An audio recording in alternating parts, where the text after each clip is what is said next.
અહીંથી વાલ ખોલી એટલે અહીંથી ગળાઈ જાય, ગળાઈને સીધું આ ટાંકામાં આવી જાય. અહીંથી આ સિંગલ ફેસની મોટર છે, આ મોટરેથી ચાલુ કરી એટલે ડાયરેક્ટ અમારા ફિલ્ટર પ્લાન્ટમાં આવી જાય, ડાયરેક્ટ ખેતરમાં ડ્રીપ સુધી પહોંચી જાય છે. ખેડૂતો પોતાની ખર્ચામાં કેટલી બચત કરી શકે? જે 5000નું કામ છે એ આપણને 1000 રૂપિયામાં થઈ જાય છે. 200 લીટર પાણીનું બેરલ હોય એમાં 10 કિલો ગાયનું તાજું છાણ લેવાનું. પછી કોઈ પણ પ્રકારનો કઠોળનો લોટ 2 કિલો લેવાનો. દવા વગરનો દેશી ગોળ છે એ 2 કિલો લેવાનો. એ આપણે 5 દિવસ પછી એને ડ્રીપમાં આપી શકીએ છીએ. સ્પ્રે કરવો હોય તો પંપથી સ્પ્રે પણ કરી શકીએ છીએ. બધા ખેડૂતોને અમે સમજાવી પણ છીએ કે સાવ ઓછામાં ઓછા નજીવા ખર્ચે આ ખેતી થઈ શકે છે.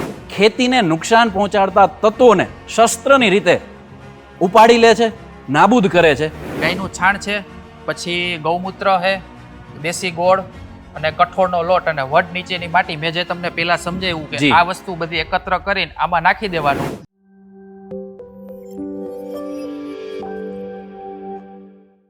આજે અમે આવ્યા છીએ જુનાગઢ જિલ્લાના વડાલ ગામમાં.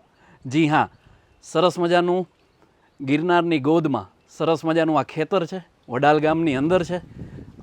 આપણી સાથે જોડાયેલા છે અજયભાઈ. આજનો યુવાન, ગુજરાતનો યુવાન ખેતી તરફ વળ્યો છે. એ ખૂબ આનંદની અને ગુજરાત માટે ગર્વની વાત છે મિત્રો. ખેતરમાં જંતુનાશક દવાઓ, રસાયણ વગર પ્રાકૃતિક રીતે એક સરસ મજાનું દ્રાવ્ય બનાવ્યું છે. આમ કહીએ ને તો અસ્ત્ર બનાવ્યું છે, શસ્ત્ર બનાવ્યું છે, અમૃત બનાવ્યું છે ખેતી માટે, ખેતીના પાકો માટે. તો આપણે વધારે માહિતી મેળવીએ અજયભાઈ પાસે. અજયભાઈ, આ શેનું દ્રવ્ય છે, શેનું અસ્ત્ર છે કે જેનાથી આ ઓછા ખર્ચે, ન માત્ર ખર્ચે, આ સરસ મજાના ખેતરમાં આ ખેતી તમે કરી શકો છો? આ અમારે જીવામૃતનો પ્લાન્ટ છે જે તમને દેખાય છે. આગળના જે 3 ટાંકા છે એમાં જીવામૃત બનાવીએ છીએ. પાછળના 4 ટાંકા છે એમાં ગૌકૃપા અમૃતમના બેક્ટેરિયા બનાવીએ છીએ. એ પણ સાવ નોર્મલી ખર્ચનો છે, સાવ ખર્ચ નથી એ પણ કહી શકાય છે. જીવામૃત કઈ રીતે બનાવવાનું તો કે 200 લીટર પાણીનું બેરલ હોય એમાં 10 કિલો ગાયનું તાજું છાણ લેવાનું. પછી કોઈ પણ પ્રકારનો કઠોળનો લોટ 2 કિલો લેવાનો. દવા વગરનો દેશી ગોળ છે એ 2 કિલો લેવાનો. 10 લીટર ગૌમૂત્ર લેવાનું અને વડ નીચેની ખોબો એક માટી લેવાની. આ બધાનું મિશ્રણ કરીને એમાં 5 દિવસ સુધી ઘડિયાળની દિશામાં રોજ સવાર સાંજ 5 મિનિટ સુધી હલાવવાનું. એટલે અંદર બધા બેક્ટેરિયા વધારે માત્રામાં ભેરા થઈ જશે અને એ આપણે 5 દિવસ પછી એને ડ્રીપમાં આપી શકીએ છીએ. સ્પ્રે કરવો હોય તો પંપથી સ્પ્રે પણ કરી શકીએ છીએ. અને સાવ વિના મૂલ્ય બની શકે એમ પણ કહીએ તો ચાલે. ગાય છે, ગાયમાંથી આપણને ગૌમૂત્ર મળી રહેવાનું છે. પછી ગાયનું છાણ છે એ આપણને મળી રહેવાનું છે. પછી આપણા ખેતરમાં કોઈ પણ પ્રકારનો કઠોળ થયો હોય તો એનો લોટ બનાવી લેવાનો અને એનો સ્ટોર કરી દેવાનો. એટલે જે આપણને આખું વર્ષ સુધી ચાલે. બધું વિના મૂલ્ય છે ને સાવ ઓછા ખર્ચે છે.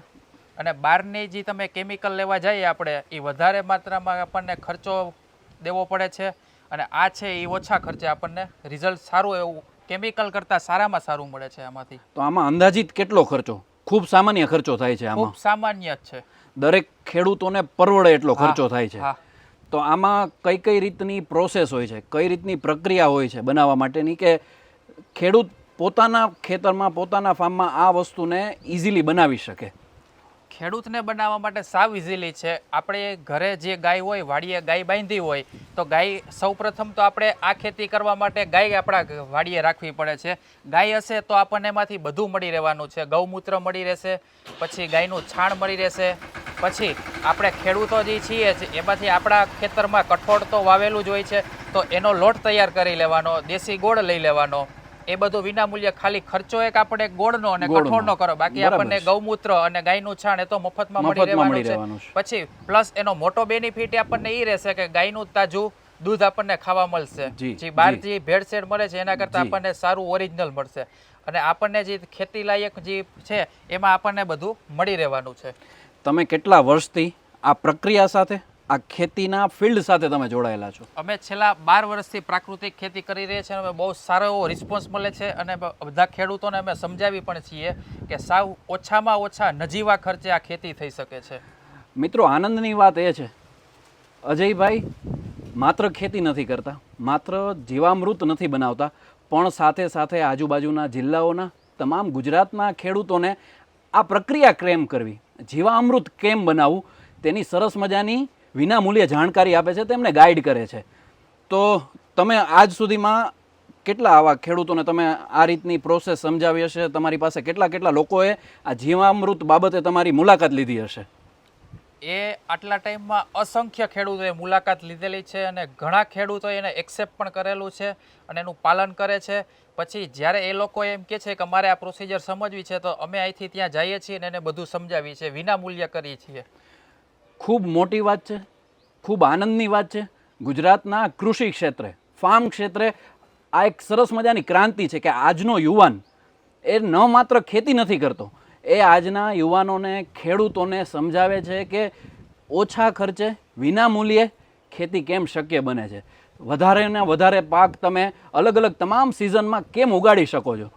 આપણે જીવામૃત બનવાની પ્રક્રિયા જાણી, પણ આ કઈ રીતે કામ કરે છે, આ તમે એની આખી પ્રોસેસ અહીંયા લગાડી છે, તો થોડું તમે અમારા વ્યુઅર્સ માટે તમે એ બતાવો કે આ કેવી રીતે કામ કરે છે જીવામૃત. આવો બતાવું. આ જે છે આખો જીવામૃતનો પ્લાન્ટ છે અને આખો ઓટોમેટિકલી બનાવેલો પ્લાન્ટ છે, જે આપણને સાવ સરળ થઈ શકે છે. કામગીરી જે વધારાનો ટાઈમ છે એ આપણો બચી જાય છે. શું કરવાનું તો કે આ બધા સિન્ટેક્સની જે ટાંકા છે એમાં ગાયનું છાણ છે, પછી ગૌમૂત્ર છે, દેશી ગોળ અને કઠોળનો લોટ અને વડ નીચેની માટી, મેં જે તમને પહેલા સમજાવ્યું કે આ વસ્તુ બધી એકત્ર કરીને આમાં નાખી દેવાનું. પછી અહીંથી મોટર ચાલુ કરીએ એટલે ત્યાંથી ઓટોમેટિકલી પાણી આવી જાય. અહીંથી ખાલી અમે વાલ ખોલી નાખીએ એટલે પાણીનું આખું ભરાઈ જાય છે. પછી એ બધું મિશ્ર થઈ જાય, થોડોક ખાલી રાખવાનું, બધું પાણી એમાં બધી સામગ્રી વહી જાય. પછી આખો ઓટોમેટિકલી પ્લાન છે મોટરવાળો, જે અમે અહીંથી ચાલુ કરી એટલે 7 ટાંકા છે એક સાથે હલી જાય છે. એને રોજ સવાર સાંજ 10 મિનિટ સુધી અમે ચલાવીએ એટલે બધા ટાંકા એક સાથે વલોવાઈ જાય છે. અને ટાંકાની અંદર એવી રીતે અમે વલોણા ટાઈપનું ફિટ કરેલું છે કે જે હે ને આખો ટાંકો એકત્ર કરી દે છે, બેક્ટેરિયા એના અરસપરસ થઈ જાય છે. બરાબર છે, બરાબર. તો આ આખું આ સેટઅપ છે, આ જીવામૃતનું આખું સેટઅપ છે, આખી પ્રક્રિયા છે, આખી પ્રક્રિયા તમે સેટ કરેલી છે, આખી પ્રક્રિયા તમે બનાવેલી છે કે જે ઇઝીલી ખેતીની જમીન સુધી પહોંચી શકે. એ તમને બતાવું. જ્યારે જીવામૃત આપણું તૈયાર થઈ જાય ત્યારે અહીંથી વાલ ખોલી નાખીએ. અહીંથી વાલ ખોલી એટલે અહીંથી ગળાઈ જાય, ગળાઈને સીધું આ ટાંકામાં આવી જાય. અહીંથી આ સિંગલ ફેસની મોટર છે, આ મોટરેથી ચાલુ કરી એટલે ડાયરેક્ટ અમારા ફિલ્ટર પ્લાન્ટમાં આવી જાય, ડાયરેક્ટ ખેતરમાં ડ્રીપ સુધી પહોંચી જાય છે. બરાબર. એટલે અહીંથી આ પાઇપલાઇન ચાલુ થાય છે, ટાંકીમાં આખી પ્રક્રિયા ચાલુ થાય છે. ખૂબ આપણે પણ હાથે કરી શકીએ ને એટલી ઇઝીલી આ સરસ મજાની એમને પ્રક્રિયા ગોઠવી છે, પ્રક્રિયા બનાવી છે. એ સીધી જમીન સુધી પહોંચે છે, જંતુઓને મારે છે, ખેતીને નુકસાન પહોંચાડતા તત્વોને શસ્ત્રની રીતે ઉપાડી લે છે, નાબૂદ કરે છે. એટલે ખેતીના તમામ પાકો માટે આ ખૂબ જ ઉપયોગી અને નીવડેલી પ્રક્રિયા છે. અજયભાઈ, હવે આપણા દર્શકોને એ સમજાવો કે ધારો કે 2.5 વીઘા જમીન છે, 2.5 વીઘાનું ખેતર છે, તો એમાં કેટલું આ દ્રવ્ય જોશે, કઈ રીતે એ કામ કરશે? જો 2.5 વીઘામાં 200 લીટરની માત્રા હોય છે. 200 લીટર દર 15 દિવસે એમાં આપણે પિયતમાં આપી દેવાનું રહે છે અથવા તો સ્પ્રે કરી દેવાનો રહે. તો એ 200 લીટર જે જીવામૃત છે એ કઈ રીતે બનાવવું, તો હું તમને કહું કે 200 લીટર પાણીનું બેરલ હોય છે, એમાં 10 કિલો ગાયનું તાજું છાણ લેવાનું છે, પછી 10 લીટર ગાયનું ગૌમૂત્ર લેવાનું છે, કોઈ પણ પ્રકારનો કઠોળનો લોટ છે એ 2 કિલો લેવાનો છે, અને દેશી ગોળ દવા વગરનો 2 કિલો લેવાનો, અને વડ નીચેની 1 ખોબો માટી. આ બધાયનું મિશ્રણ કરીને 200 કિલોના 200 લીટરના બેરલમાં નાખી દેવાનું અને પાણીનું ભરીને થોડુંક ખાલી રાખવાનું. 5 દિવસ સુધી એને ઘડિયાળની દિશામાં સવાર સાંજ સુધી હલાવવાનું રહે છે. બરાબર છે. અને 5 દિવસ પછી તૈયાર થઈ જાય ત્યારે દર 15 દિવસે 2.5 વીઘામાં 200 લીટરની ટૂંકમાં 200 લીટર આપણે એમાં આપી શકીએ છીએ. દર 15 દિવસે આપણે એને આપવાનું રહે છે. તો મિત્રો, આપણે જાણી જીવામૃતની આખી પ્રક્રિયા ખૂબ જ ઇઝી, ખૂબ જ કોઈ પણ ખેડૂત આ સામાન્ય રીતે પણ કરી શકે ને એટલી આ સરસ મજાની વિના મૂલ્યે ખૂબ ઓછા ખર્ચે થતી આ પ્રક્રિયા છે.